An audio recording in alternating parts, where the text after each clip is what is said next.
नमस्कार दोस्तों, स्वागत है आपका द गुरु में। हम पढ़ रहे थे क्लास 12 फिजिक्स का first chapter electric charge and fields. पिछले वीडियो में हमने विद्युत क्षेत्र के बारे में पढ़ा था और उसके साथ ही बिंदु आवेश के कारण विद्युत क्षेत्र हमने डिस्कस कर लिया था। चलिए आज देखते हैं हम आवेशों के निकाय के कारण विद्युत क्षेत्र कैसे ज्ञात किया जाता है। तो आवेशों के निकाय के कारण किसी बिंदु पर विद्युत क्षेत्र की जो तीव्रता होती है वो हम विद्युत क्षेत्रों के अध्यारोपण के सिद्धांत की सहायता से हम ज्ञात कर सकते हैं। तो अध्यारोपण की सिद्धांत क्या होता है? किसी बिंदु पर विद्युत आवेशों के समूह के कारण विद्युत क्षेत्र की तीव्रता उस बिंदु पर प्रत्येक बिंदु आवेश के कारण विद्युत क्षेत्र की तीव्रता के सदिश योग के तुल्य होती है।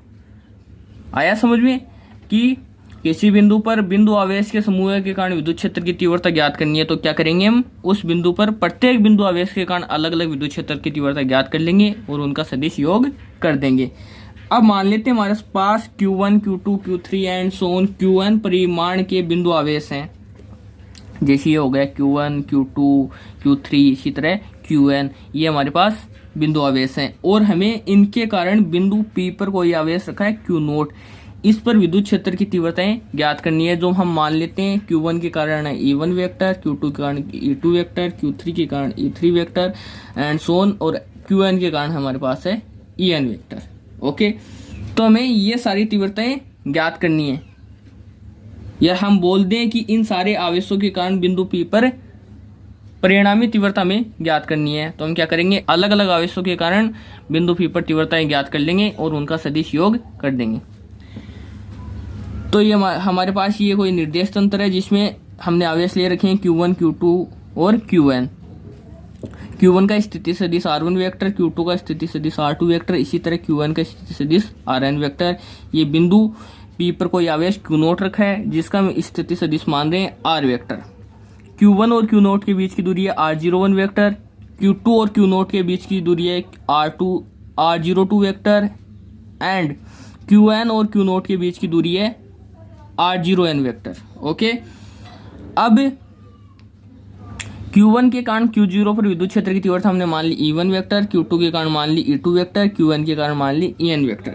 तो चलिए परिणामी विद्युत क्षेत्र की तीव्रता हम कैसे निकालेंगे। E वेक्टर बराबर लिख देंगे हम E1 vector plus E2 vector plus E3 vector plus and so on plus En vector. Okay, चलिए हम E1, E2, E3 and so on En के मान रख देते हैं। तो E वेक्टर बराबर क्या जाएगा, क्या होती है किसी बिंदु आवेश के कारण विद्युत क्षेत्र की तीव्रता हमने पढ़ी है, क्या होती है। E बराबर होती है 1/4 पाई एप्सिलॉन नॉट Q। ये होता है स्रोत चार्ज, स्रोत आवेश जिसके कारण विद्युत क्षेत्र उत्पन्न हो रहा है, वो उसका परिमाण, साथ में दोनों आवेशों के बीच की दूरी, और हम दिशा को प्रदर्शित करने के लिए ये आर कैप लगा देते हैं। तो चलिए लिख देते हैं 1/4 pi epsilon not E1 vector के लिए। साथ में आवेश कौन सा लेंगे हम, Q1, दोनों आवेशों के बीच की दूरी R01 वेक्टर, R01 स्क्वायर और R01 कैप, प्लस E2 के लिए 1/4 pi epsilon not Q2 upon R02 square R02 cap, plus Q3 के लिए 1/4 pi epsilon not Q3 upon R03 square R03 cap, plus and so on, plus En क्या लिखेंगे 1/4 pi epsilon not Qn upon R0n square R0n cap. Okay, अब हम जानते हैं कि R01 cap क्या हो जाएगा, R01 वेक्टर अपॉन R01, मतलब सदिश अपॉन सदिश का परिमाण, ये क्या हो जाता है सदिश की दिशा। ओके, तो हम इसको लिख देते हैं। तो E वेक्टर बराबर क्या हो जाएगा 1/4 pi epsilon not Q1 upon, ये देखो R01 एक और आ जाएगा तो ये हो जाएगा R01 क्यूब, और ये हो जाएगा R01 vector, plus 1/4 pi epsilon not Q2 upon, यहाँ पर हो जाएगा R03 cube, R02 cube, R02 vector, plus and so on, plus 1/4 pi epsilon not Qn upon R0n cube R0n vector. अब हम इसको इन जनरल लिख दें तो E वेक्टर बराबर क्या जाएगा, E वेक्टर बराबर हो जाएगा 1/4 पाई एप्सिलॉन नॉट, तो हम बाहर ले सकते हैं, बाहर लेंगे तो अंदर क्या बचेगा Q1 upon R01 vector Q2/R02 cube R02 cube vector इसी तरह से ये बचेगा। तो हम इसको जनरल रूप में लिख देते हैं, सामान्य रूप में लिख देंगे। तो इसके लिए लगा देंगे हम समीशन, ये क्या बदल रहा है, जीरो तो सेम रह रहा है, यहाँ पर देख सकते हैं आप। इसको लिख देते हैं हम QI/R0I cube R0I vector where I = 1 to n। ये क्या हो गया, इसका जनरल रूप हो गया। ये हमने आवेशों की निकाय के कारण विद्युत क्षेत्र की तीव्रता ज्ञात कर ली। चलिए अब इस पर कुछ एग्जाम्पल्स हम करके देख लेते हैं। एग्जाम्पल हमारे सामने की कोई इलेक्ट्रॉन है जो 2.0 × 10⁴ न्यूटन पर कूलाम परिमाण के एक समान विद्युत क्षेत्र है। ये हमारे सामने, इसमें 1.5 सेंटीमीटर दूरी तक ये नीचे गिरता है। क्षेत्र का परिमाण समान रखते हुए इसकी दिशा बदल दी जाती है। पहले ये इस ओर था, अब इसकी दिशा इस ओर कर दी जाती है। एक इंपॉर्टेंट बात, विद्युत क्षेत्र की दिशा में से हमेशा धनावेश से ऋणावेश की ओर होती है। ओके, दिशा बदल दी जाती है। फिर इसमें कोई प्रोटॉन उतनी क्षेत्र तक, उतनी ही दूरी तक गिरता है। कितनी दूरी तक, 1.5 सेंटीमीटर दूरी तक गिरता है। तो दोनों प्रकरणों में गिरने वाले समय की गणना करनी है और इस स्थिति में गुरुत्व के अधीन मुक्त पतन की भी तुलना करनी है। यहाँ पर आप देख सकते हैं विद्युत क्षेत्र ऊपर की ओर है, तो जो इलेक्ट्रॉन गिर रहा है उस पर बल किस ओर लगेगा, नीचे की ओर। विद्युत बल नीचे की ओर लगेगा। और विद्युत बल का परिमाण कितना होगा, हम इलेक्ट्रॉन के लिए लिखना चाहें तो Q × E होता है। इलेक्ट्रॉन का आवेश कितना हो जाएगा, E × E। ये क्या हो गया, इस पर विद्युत बल, ये किस ओर लगेगा, नीचे की ओर लगेगा।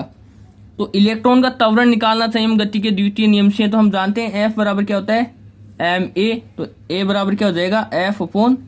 ओके, तो AE इलेक्ट्रॉन का त्वरण लिखेंगे, वो क्या जाएगा, Fe का मान कितना है, E × E/me। me यहाँ पर इलेक्ट्रॉन का द्रव्यमान। अब हम जानते हैं कि जब हम किसी वस्तु को किसी विराम अवस्था से आरंभ करते मुक्त रूप से h ऊंचाई तक गिराते हैं। यहाँ पर विराम अवस्था का द्रव्यमान है 0।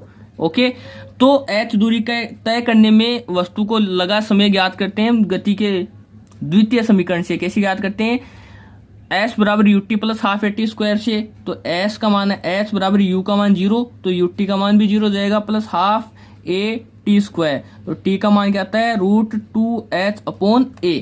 तो इसी तरह से हम इलेक्ट्रॉन को मुक्त रूप से h दूरी तक गिरने में लगा समय निकालना चाहें तो TE बराबर क्या लिखेंगे, हम TE बराबर लिखेंगे √2h/AE।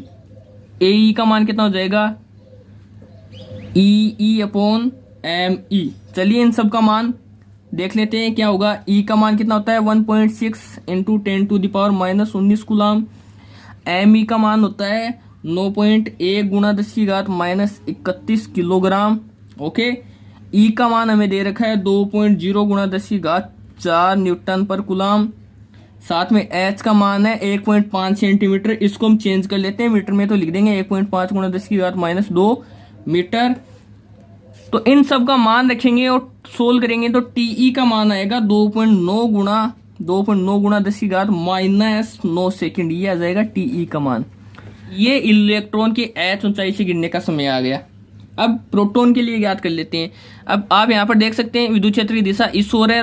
हम जानते हैं प्रोटॉन पर विद्युत क्षेत्र में बल उसी दिशा में लगता है जिस ओर विद्युत क्षेत्र है। तो इस पर बल भी किस ओर लगेगा, नीचे की ओर लगेगा, इसी दिशा में। तो प्रोटॉन का त्वरण क्या लिख देंगे हम, प्रोटॉन का त्वरण लिख देंगे AP बराबर EE/mp। mp है यहाँ पर प्रोटॉन का द्रव्यमान। और h ऊंचाई से गिरने में लगा समय निकालना चाहें तो TP बराबर क्या लिख देंगे हम 2h/AE। AE का मान रख दें EE/mp। HE कैपिटल E का मान सेम रहेगा। MP का मान प्रोटॉन के लिए मान होता है 1.67 × 10⁻⁻27 किलोग्राम। ये होता है प्रोटॉन का द्रव्यमान। ये सारा मान रखेंगे और कैलकुलेट करेंगे तो हमारे पास आएगा TP बराबर 1.3 × 10⁻7 सेकेंड। इतना टाइम प्रोटॉन को h ऊंचाई से गिरने में लगेगा। इस प्रकार आप देख सकते हैं कि समान दूरी से हम गिरा रहे हैं। कितनी दूरी से, 1.5 सेंटीमीटर से गिरा रहे हैं, लेकिन इसमें प्रोटॉन ज्यादा समय ले रहा है। क्यों, क्योंकि प्रोटॉन इलेक्ट्रॉन के मुकाबले अधिक बारीक कण है।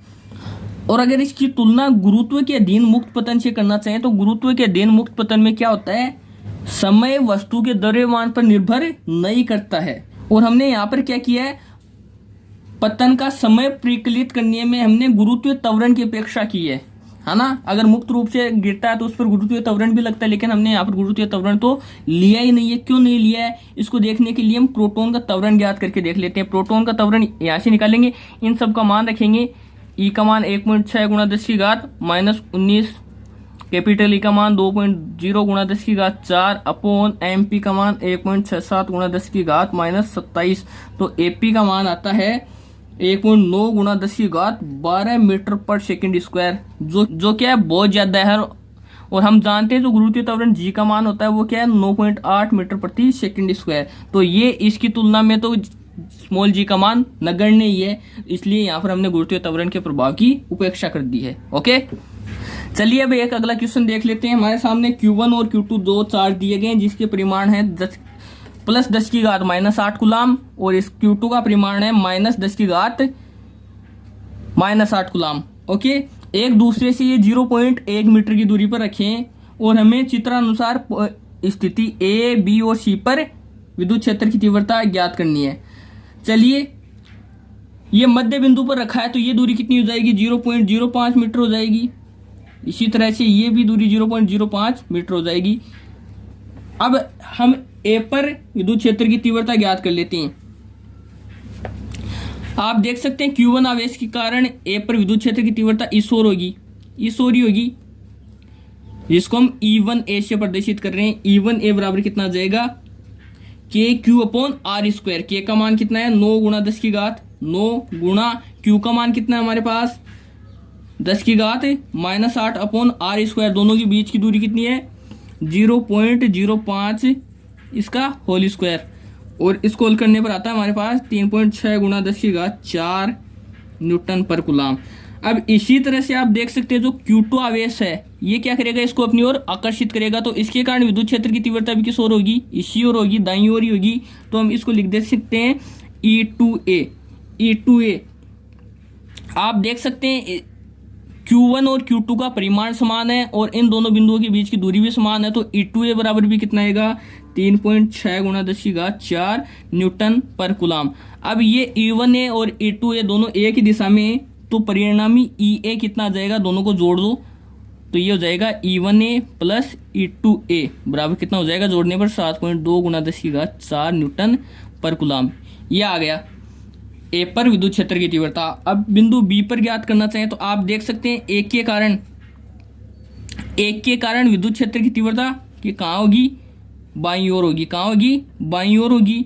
और बी के कारण विद्युत क्षेत्र की तीव्रता इस ओर होगी। चलिए देख लेते हैं, ए के कारण बिंदु बी पर विद्युत क्षेत्र की तीव्रता को हम लिख रहे हैं E1B से, वो क्या हो जाएगी E1B निकाल लेते हैं 9 गुणा 10 की घात 9, आवेश का परिमाण कितना है 10 की घात -8, और दोनों के बीच की दूरी देख लो, ये दूरी दी हुई है हमें, ये दूरी है 0.05 मीटर, 0.05 मीटर। तो इसका स्क्वायर कर दो, 0.05 का स्क्वायर करोगे तो ये मान आएगा हमारे पास, ये आएगा 3.6 गुणा 10 की घात 4 न्यूटन पर कूलाम। इसी तरह से अगर E2 भी ज्ञात करना चाहिए हम, Q2 के कारण बिंदु P पर विद्युत क्षेत्र, बिंदु B पर विद्युत क्षेत्र की तीव्रता, तो ये हो जाएगा 9 गुणा 10 की घात 9 गुणा आवेश का परिमाण वही है 10 की घात -8, लेकिन दोनों आवेशों के बीच की दूरी देखो 0.05 तो ये है और 0.1 ये भी है, तो टोटल दूरी कितनी हो जाएगी 0.15 हो जाएगी। इसका स्क्वायर कर दो तो इसको हल करने पर आता है 4 गुणा 10 की घात 3 न्यूटन पर कूलाम। आप देख सकते हैं Q2 के कारण विद्युत क्षेत्र की तीव्रता कम है, और साथ ही देख सकते हैं दोनों विद्युत क्षेत्र की तीव्रताओं की दिशा अलग अलग है। विपरीत दिशा में तो हम दोनों को घटा देते हैं, तो परिणामी विद्युत क्षेत्र की तीव्रता EB कितनी आ जाएगी, इसको लिख देंगे E1B माइनस E2B, और जैसे इसको हल करेंगे तो आएगा हमारे पास 3.2 गुणा 10 की घात 4 न्यूटन पर कूलाम। और किस ओर होगी देख सकते हैं आप, E1B ज्यादा है यहाँ से, E1B ये है 36 गुणा 10 की घात 3 न्यूटन पर कूलाम, और ये है 4 गुणा 10 की घात 3 न्यूटन पर कूलाम। तो E1B ज्यादा है, तो परिणामी विद्युत क्षेत्र की दिशा किस ओर होगी, दाईं ओर ही होगी, नहीं बाईं ओर होगी, बाईं ओर होगी। चलिए EB भी ज्ञात कर लिया। अब बिंदु C पर विद्युत क्षेत्र की तीव्रता ज्ञात कर लेते हैं हम। Q1 के कारण विद्युत क्षेत्र की तीव्रता इस ओर होगी, Q2 के कारण विद्युत क्षेत्र की तीव्रता इस ओर होगी। अब अगर इन दोनों का परिमाण देखना चाहें तो दोनों का आवेश का परिमाण समान है और दोनों के बीच की दूरी भी समान है, तो इन दोनों का परिमाण भी समान होगा। E1C बराबर A2C होगा और इसका मान कितना होगा 9 गुणा 10 की घात 9 गुणा 10 की घात -8 अपॉन दोनों के बीच की दूरी कितनी है 0.1 का स्क्वायर। ये आएगा हमारे पास 9 गुणा 10 की घात 3 न्यूटन पर कूलाम। ओके, साथ में आप देख सकते हैं अगर समांतर चतुर्भुज से इसका परिणामी विद्युत क्षेत्र निकालना चाहें तो ये इस ओर होगा। ये कोण कितना होता है 120 डिग्री। हमने देखा है समांतर चतुर्भुज के नियम में कि ये दो समान सदिश हैं और इन दोनों के बीच में 120 डिग्री कोण है, तो इनका जो परिणामी होता है वो कैसे कितना होता है उन सदिशों के बराबर ही होता है। ओके, तो ये बराबर क्या आ जाएगा परिणामी EC वेक्टर बराबर EC बराबर आ जाएगी इन दोनों के बराबरी, बराबर हो जाएगा 9 गुणा 10 की घात 3 न्यूटन पर कूलाम। ये वाला क्वेश्चन भी हो गया। चलिए अब हम देख लेते हैं विद्युत क्षेत्र रेखाएं क्या होती हैं कि किसी स्थान पर विद्युत क्षेत्र को सतत रेखाओं के द्वारा प्रदर्शित किया जाता है, निरूपित किया जाता है, जिन्हें हम क्या बोलते हैं विद्युत क्षेत्र रेखाएं। या बोलना चाहिए एक विद्युत क्षेत्र रेखा विद्युत क्षेत्र के किसी भाग में खींची गई काल्पनिक रेखा या वक्र होती है जिसके किसी बिंदु पर स्पर्श रेखा उस बिंदु पर विद्युत क्षेत्र की दिशा को प्रदर्शित करती है। ये तो हो गई विद्युत क्षेत्र रेखा की परिभाषा। अब कुछ आवेशों के कारण हम विद्युत क्षेत्र रेखाएं देख लेते हैं किस प्रकार से होती हैं। जैसे एकल धनावेश है ये वाला, इसके कारण विद्युत क्षेत्र रेखाएं किस तरह से होंगी, ये होंगी त्रिज्यीय बाहर की ओर, इस तरह से होंगी त्रिज्यीय बाहर की ओर होंगी। इसी तरह से एकल ऋणावेश के कारण, ये मान लो ये एकल ऋणावेश है, इसके कारण विद्युत क्षेत्र की तीव्रता ये त्रिज्यीय अंदर की ओर होंगी। ओके, ये त्रिज्यीय अंदर की ओर होंगी।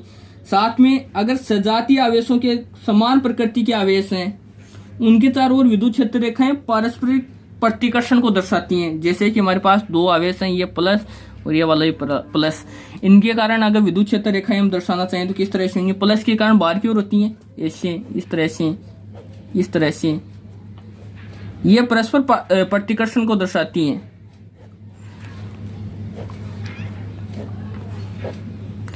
ये सजातीय आवेशों के कारण विद्युत क्षेत्र रेखाएं हो गई।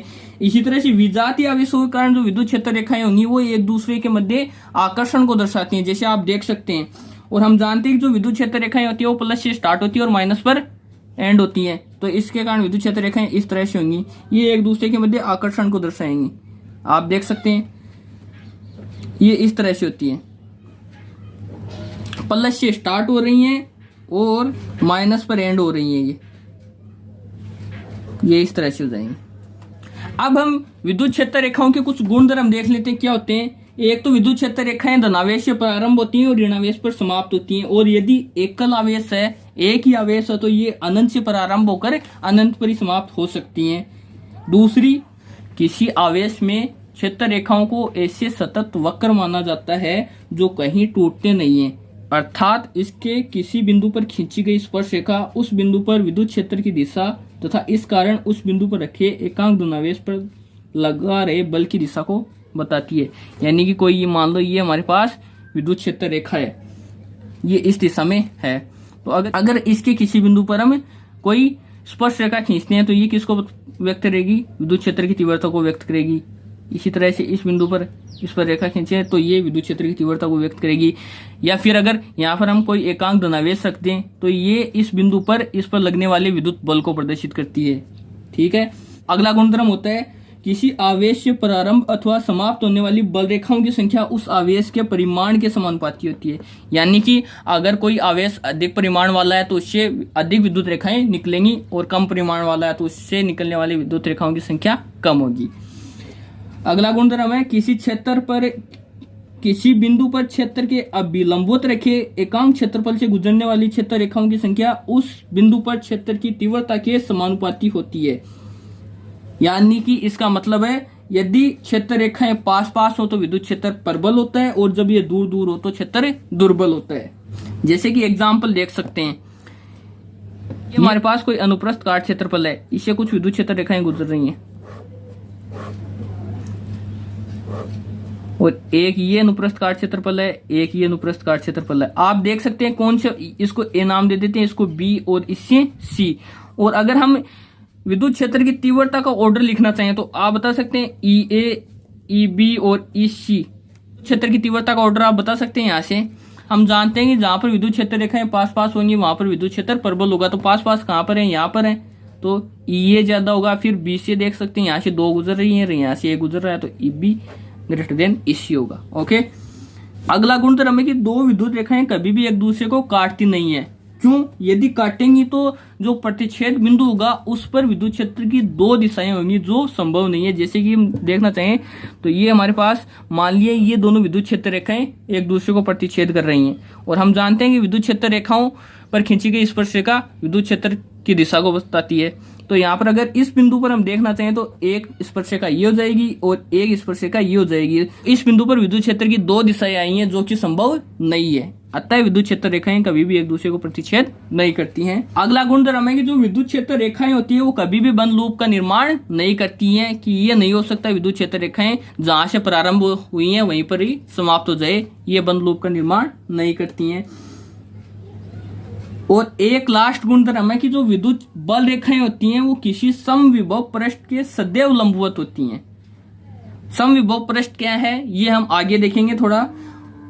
चूंकि एक जो आवेशी चालक होता है वो क्या होता है, समविभव पृष्ठ होता है, तो अतः क्षेत्र रेखाएं चालक के पृष्ठ के सदैव लंबवत होती हैं। मान लो ये कोई चालक है, ये हमेशा समविभव पृष्ठ होगा, तो इसके पृष्ठ से विद्युत क्षेत्र रेखाएं किस तरह से निकलेंगी, इस तरह से चालक के पृष्ठ के लंबवत।